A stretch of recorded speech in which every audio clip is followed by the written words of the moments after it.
In this session, we'll be looking at the different types of resistance strain gauges.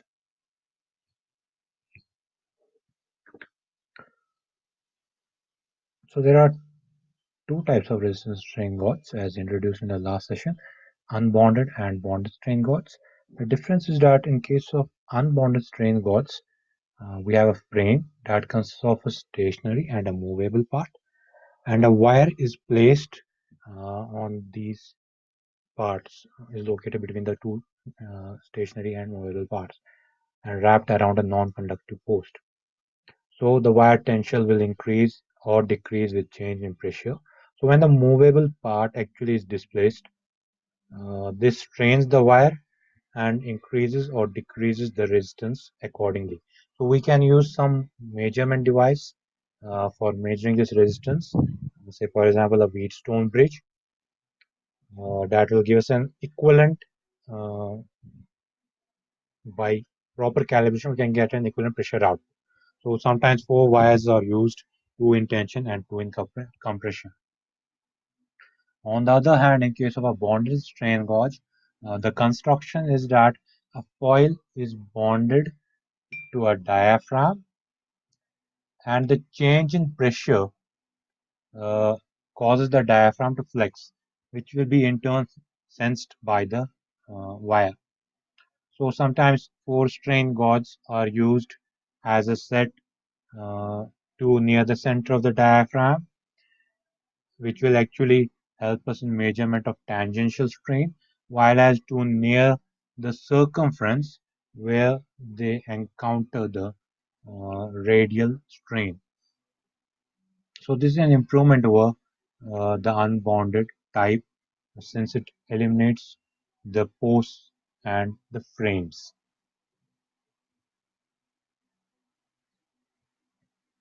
So this is a sketch of a unbonded strain gauge.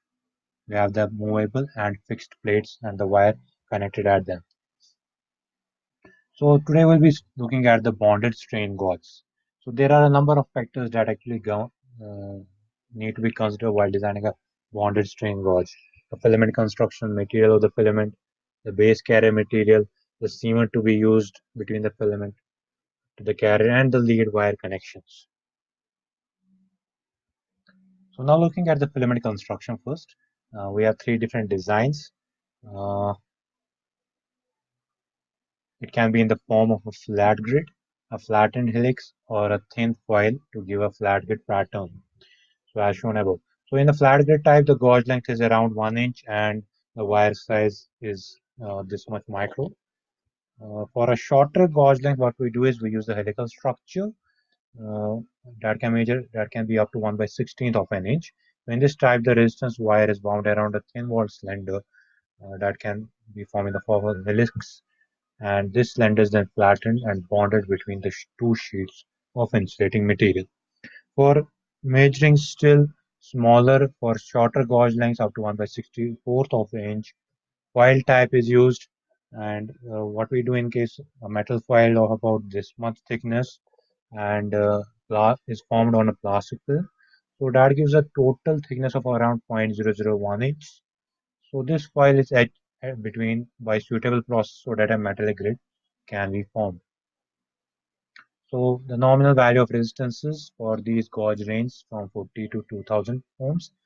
The common values are 120, 350, and 1000 ohms respectively. Then looking at the material of the filament wire, the material needs to be of a high gauge factor.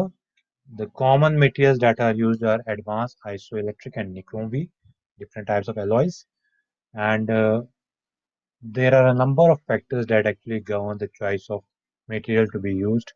It's not only dependent upon the gauge factor but also on the temperature sensitivity. We know that metal alloys are temperature sensitive, so the strain gauge need to keep into mind the temperature variation because of the environmental effects. So a proper material should be used. So for example, we need, if strains are to be measured over a longer period, we know that temperature is likely to change over a wide variation. and therefore low temperature sensitive material like copper nickel alloy can be used. Fine. So it can be used despite its low gauge factor. For temperatures over 250 degrees Celsius, we can use nichrome V. And for strain measurements for higher temperatures, platinum alloys are used. Now looking at the base carrier material, the carrier material or the support material should have the following properties: good adherence to cement used, high dielectric strength, high mechanical strength, minimum thickness consistent with other factors, minimum temperature restrictions. Uh, for room temperature applications, we need to make sure that the carrier material used for the filament wire is nitrocellulose impregnated paper. And for even higher temperatures, phenolic plastic impregnated paper is actually used. So nichrome file gauges are available in the phenolic glass carrier construction with integral welded leads. So next consideration is the cement used in the strain gauge of a bonded type strain gauge. So the cement to be used for joining the strain gauge should have the following properties. It should be having a high mechanical strength. It should have high creep resistance. It should have a high dielectric resistance, good adherence, minimum moisture attraction. So these are different properties that need to be kept in mind. Minimum temperature, ease of application, the capacity to dry fast. So cement should be having these properties. Yet another property consideration is the lead wire connections. We need to make sure that the lead wires are connected properly. So it is one of the vulnerable points between uh, the, the vulnerable point for failure in case of a strain gauge is the lead wire connection. Fine. So discontinuity formed at the junction between grid and lead has to be taken into account. So a soldered junction between the filament and the heavier lead wire or the ribbon should be static and should be should be fixed nicely for static and varying loads. For uh, dynamically varying loads, the joint should be, however, welded. Right? So in case of static loads, it should be soldered. In case of dynamic load, the joint should be welded. So the lead wire material that we are using here should have a low stable resistivity and a minimum temperature coefficient. So these lead wires are to be insulated properly, and we need to make sure that the material of the same thermal classification as the gauge, carrier, and the boarding element should be used. Now the temperature effect of strain gauges.